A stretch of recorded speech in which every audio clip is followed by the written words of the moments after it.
जय श्री महाकाल हरिहर। हर मानव के लिए शासन है ही।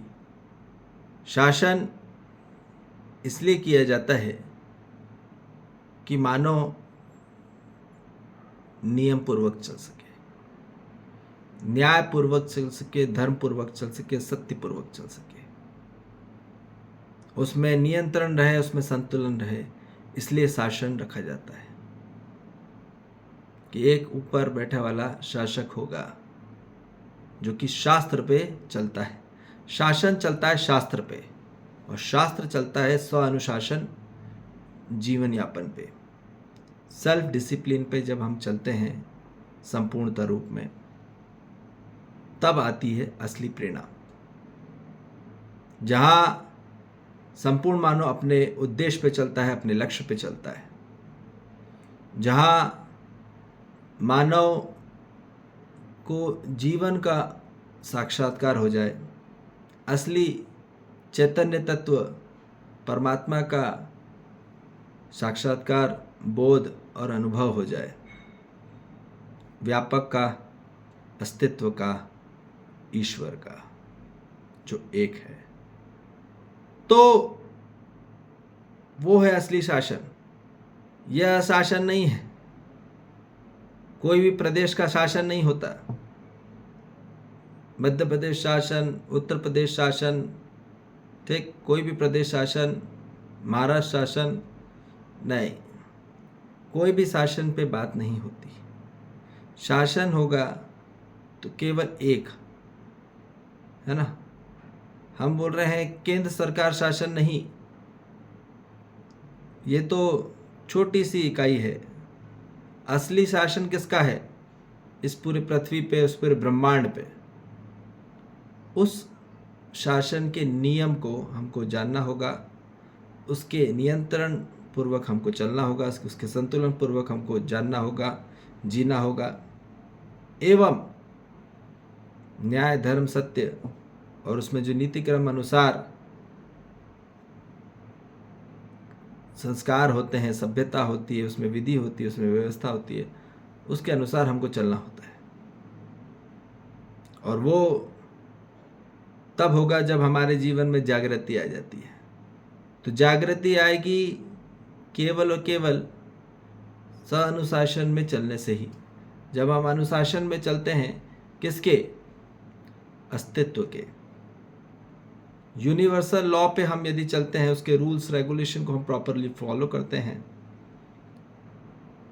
प्रकृति के साथ तालमेल बनाते हुए, अस्तित्व का नियम पालन करते हुए, तो फिर हमारे जिंदगी में असली जागृति आने लग जाती है। और जागृति ही असली कार्यक्रम है हर मानव जाति के लिए।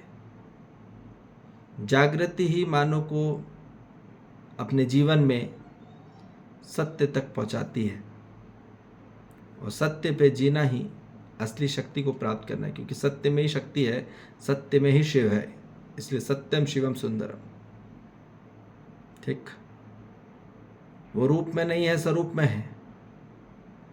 हमको ये क्लियर हो जाए पूरी बात। और संपूर्णता स्वरूप में हर मानव जाति को ये क्रम पता चल जाए, क्योंकि उसको सबसे पहले संस्कार को प्राप्त करना होगा, सभ्यता को प्राप्त करना होगा, विधि को प्राप्त करना होगा, व्यवस्था को प्राप्त करना होगा। और वो अध्ययन में प्राप्त करता है, आध्यात्मिक अध्ययन में प्राप्त करता है। जो वास्तविक आध्यात्मिकता है, जो अस्तित्व में जैसा है उसकी वैसी विद्या हम यदि ग्रहण करते हैं, तो हमारे जीवन में स्वानुशासन क्रिएट होता है। और स्वानुशासन में जीने से मानव के जीवन में समझदारी आती ही है। और समझदारी आने के बाद मानव में ईमानदारी रहेगी ही रहेगी। तो ईमानदारी पूर्वक जब हम जीने से ही हमारे जीवन में पूर्णतः रूप से व्यवस्थित होने लग जाता है। ईमानदारी पूर्वक होने से ही हमारे जीवन में सभ्यता आती है, ठीक। और जिम्मेदारी पूर्वक जीने से हमारे जीवन में विधियां एक्चुअली स्टेबल रहती हैं। और भागीदारी पूर्वक ही हमारे जीवन में व्यवस्थित हम होते हैं। ठीक, जब हम पूर्णतः रूप से कंप्लीट कर देते हैं, कोई भी कार्यक्रम को व्यवस्थित कर देते हैं, तो सुरक्षा हो जाती है। कोई भी चीज़ ईमानदारी पूर्वक हम यदि व्यवस्थित करते हैं, कोई भी कार्यक्रम और कार्य को, तो आदमी क्या होता है, सुरक्षित महसूस करता है कि अब व्यवस्था हो गई है पूर्णतः रूप से। ठीक, कोई भी आपने समझदारी पूर्वक कोई भी काम किया, ईमानदारी पूर्वक काम किया, जिम्मेदारी पूर्वक पूरा काम किया और व्यवस्था पूरी कर दी, तो फिर आप सुरक्षित महसूस करते हो एट द एंड, कि मैंने अपना लगाया है, संपूर्ण लगाया है। कुछ भी हमने क्या गोलमाल नहीं किया।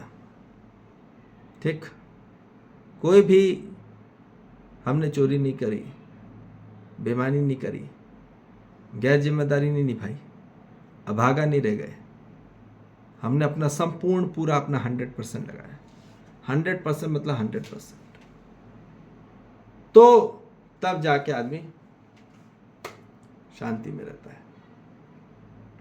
मतलब मानव के लिए भी, प्रकृति के लिए भी, जीव जंतु संसार के लिए भी, वनस्पति संसार के लिए भी और खनिज संसार के लिए भी, हर तत्वों के लिए हमने बराबर तरीके से हमने क्या करी, उस पर वैल्यू करी, उसको समय दिया, उसको धन दिया, उसको ध्यान दिया। तो हमारे जिंदगी में क्या होता है, शांति बनी रहती है। शांति होके, संतोष होके आदमी आनंद को प्राप्त होता है। ठीक, और वो होगा जागृत पूर्वक होके ही। पर आज पूर्ण मानी जाती भ्रमित अवस्था में क्या हो जा रहा है, वो अनुशासनहीन में है। जैसा शासन है उसमें ओबीडिएंट नहीं है, वो पालन करता नहीं है, वो अनुकरण नहीं करता, वो अनुश्रवण नहीं करता, कोई प्रक्रिया नहीं फॉलो करता, कोई प्रयोग नहीं करता, कोई प्रयास नहीं करता, शॉर्टकट में सब कर देता है। जहां तक सभी अभिनेताएं करे जा रहे हैं। ठीक, जो उनका काम है वो काम करते ही नहीं है। 80-90% पूरा पैसा खा लेते हैं और कुछ काम रहता नहीं है, और फिर और आदमी उधार पे उधार लेके स्विस बैंक से लेके काम कराता रहता है। जितना टैक्स आता है वो पूरा पैसा खा लेते हैं। तो बात ये है कि कोई भी व्यक्ति सिर्फ बाहरी सामाजिक काम पे नहीं बोले जा रहा है, घर में भी, परिवार में भी, समाज में भी, यदि हम अपने आप को अपना काम नहीं करते हैं, अपनी ईमानदारी पूर्वक, समझदारी पूर्वक, जिम्मेदारी पूर्वक, भागीदारी पूर्वक हम अपने आप में कंप्लीट नहीं करते हैं, नहीं होते हैं, तो जहाँ आदमी भ्रमित अवस्था में ही रहता है, और भ्रमित अवस्था में रहते हुए बेईमानी पूर्वक अव्यवस्थित रहेगा ही, और जहाँ अव्यवस्थित रहेगा वहाँ खतरा रहेगा ही।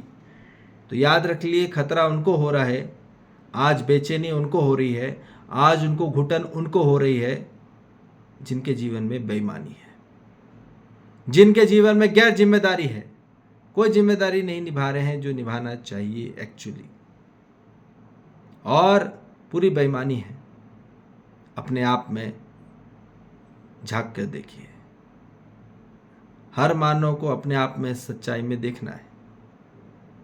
क्या वास्तविकता में हम उलझदारी कर रहे हैं? क्या हम बेईमानी कर रहे हैं? क्योंकि जो व्यक्ति उलझता है वो बेईमानी करेगा ही, और जो बेईमानी करेगा वो गैर जिम्मेदार रहेगा ही, और जो गैर जिम्मेदार रहेगा वो अभागा का भागा ही रह जाएगा। और इसलिए वहाँ सिर्फ और सिर्फ खतरा रह जाता है, और खतरे में सिर्फ अशांति रह जाती है। ठीक, तो खतरे में याद रखिए, पूर्णतः रूप से मानव अशांत हो जाता है। ठीक, इसलिए बोला जा रहा है कि मानव को अब आना होगा असली जागृति की ओर, जहाँ मानव अपने आप में एक होगा, समान होगा, और सतर्क होगा, सजग होगा, सहज होगा। ठीक, जहाँ कंप्लीटली एक्टिवनेस रहेगा, अलर्टनेस रहेगा। और वहाँ पे ही मानो कि जीवन में जब हम ईमानदारी पूर्वक हम जीते हैं, कोई भी हर अपने संबंध में पर हर पति और पत्नी को अपने समझदारी, ईमानदारी, जिम्मेदारी, भागीदारी में चलना होगा। हर भाई बहन, माता पिता, दोस्त, गुरु शिष्य यदि अपने नियम में बनाए हुए समझदारी, ईमानदारी पे नहीं चलते हैं, हम जिम्मेदारी नहीं लेते, भागीदारी नहीं लेते हैं, तो संपूर्णता रूप में मानव वो स्वयं में अतृप्त रह जाता है और शक्तिहीन रह जाता है और मुक्तहीन रह जाता है। मुक्त नहीं हो पाता, शक्ति नहीं मिल पाती, बगैर शक्ति हुए मुक्त नहीं हो सकते और इसलिए अतृप्त रह जाता मानव। तो इसलिए अब हर मानव जाति को आना होगा केवल और केवल जागृति मार्ग में ही। इसके सिवा कोई भी ऑप्शन नहीं है, कोई विकल्प नहीं है। तो वहीं पे मानव को समाधान, समृद्धि, उपकार होते हुए अभय अस्तित्व को प्राप्त होगा। और वही हर मानव जाति के लिए सबसे बड़ी प्रेरणा है। स्वानुशासन में जीना ही मानव के लिए असली शास्त्र है। शास्त्र पे वही चलता है जो स्वानुशासित है। जो सेल्फ डिसिप्लिन में रहता है वो असली स्वयं के अंदर शास्त्र होता ही है। उसके अंदर कहीं बाहर से पढ़ने की जरूरत नहीं है, स्वयं के अंदर शास्त्र है ही। तो इसलिए अपने सिद्धांत पे जो सिद्ध वाली बातें हैं, जहाँ संपूर्णता रूप में सत्य की बात है, धर्म की बात है, सत्य की बात है, न्याय की बात है, उसमें मानो संपूर्णता रूप में अनुशासित होता ही है। और मानव को और कुछ नहीं चाहिए, यही मानव का लक्ष्य है कि उसको शांति मिल जाए, संतोष मिल जाए, आनंद मिल जाए एट द एंड। ठीक, पर मानव को बुढ़ापे तक नहीं मिल रहा क्योंकि भ्रमित अवस्था में चले जा रहा है। ठीक, इसलिए अपने विचारों और व्यवहारों, याद रखिए, विचार व्यवहार से किसी को भी मानव को हिलाया जा सकता है। एक आज शासन में करके रखे हैं लोगों ने, कैसे करके रखे हैं लोगों ने, अपने विचारों से पकड़ के रखा है, भावनाओं से पकड़ के रखा है, इमोशनली पकड़ के रखा है लोगों ने। शासन करते हैं इमोशनली, विचारों से शासन किया जाता है। ठीक, और व्यवहार से शासन किया जाता है। एक दूसरे के ऊपर आदमी शासन कर रहा है, पर फोर्सफुली नहीं करना है, ये हमको ध्यान रखना है। फोर्सफुली आप शासन करेंगे किसी के ऊपर भी तो वो बोझ महसूस करेगा। ठीक, इसलिए हर मानव को स्वतंत्रता का अधिकार है, तो स्व अनुशासन में होना होगा, तभी मानव के जीवन में असली प्रेरणा आएगी हर मानव के लिए। इसलिए अपने जीवन को, अपने विचारों, भावनाओं और व्यवहारों को संपूर्णता रूप में ईमानदारी में रखना होगा, जिम्मेदारी में रखना होगा, भागीदारी में रखना होगा। तो अपने विचारों में समझदारी होना चाहिए, अपनी भावनाओं में समझदारी होना चाहिए, अपने व्यवहार में समझदारी होना चाहिए, और अपने विचार में ईमानदारी होना चाहिए, और भावनाओं में ईमानदारी और व्यवहार में ईमानदारी। जहाँ अपने विचार, व्यवहार और भावनाओं में ईमानदारी नहीं होती, वहाँ संबंध नहीं टिक सकते, नहीं टिक पाएंगे। इसलिए अपने विचारों में ईमानदारी होना चाहिए। ठीक, और जिम्मेदारी होना चाहिए और भागीदारी होना चाहिए। ठीक, तभी मानव के जीवन में असली सफलता है। नहीं तो आज मानो अपने विचारों में और भावनाओं और व्यवहार में उलझदारी है, बेईमानी है और गैर जिम्मेदारी है और भागा है, तो याद रखिए वहाँ पूरा परिवार आंतरिक स्वरूप में जूझ रहा है, क्लेश हो रहा है, आवेश हो रहा है, द्वेष हो रहा है, राग हो रहा है। ठीक, वहाँ मद हो रहा है, मत्सर हो रहा है, वहाँ क्रोध हो रहा है, वहाँ घृणा हो रही है, वहाँ शिकायत दबाव चल रही सबसे ज़्यादा। तो इसलिए याद रखिए, जीवन में आंतरिक स्वरूप में कृतज्ञता का भाव सबसे पहले उत्पन्न होना अनिवार्य है, और उसके लिए हमको सबसे पहले संबंध को जानना जरूरी है, पहचानना जरूरी है। इस प्रकृति, अस्तित्व, पूरे ब्रह्मांड के साथ क्या हमारा संबंध है।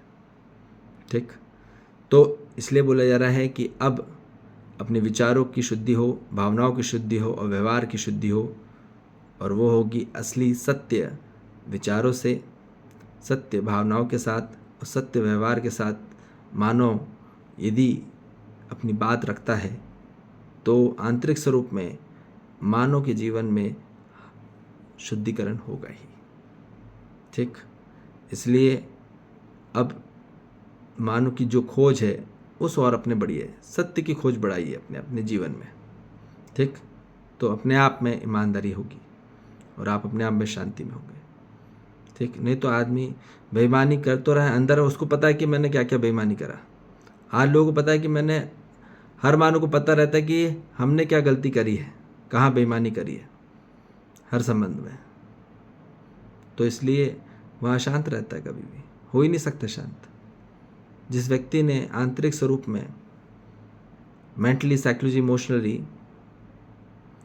और फिजिकली आल्सो, जहाँ कहीं ना कहीं सिंसेरिटी नहीं है, लॉयल्टी नहीं है, तो वहाँ रिलेशन कभी टिकता नहीं है। ठीक, या सही तरीके से जुड़ा नहीं रहता।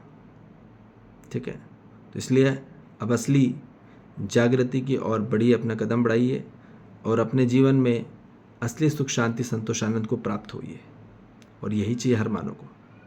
ठीक है जी, जय श्री महाकाल, हरिहर।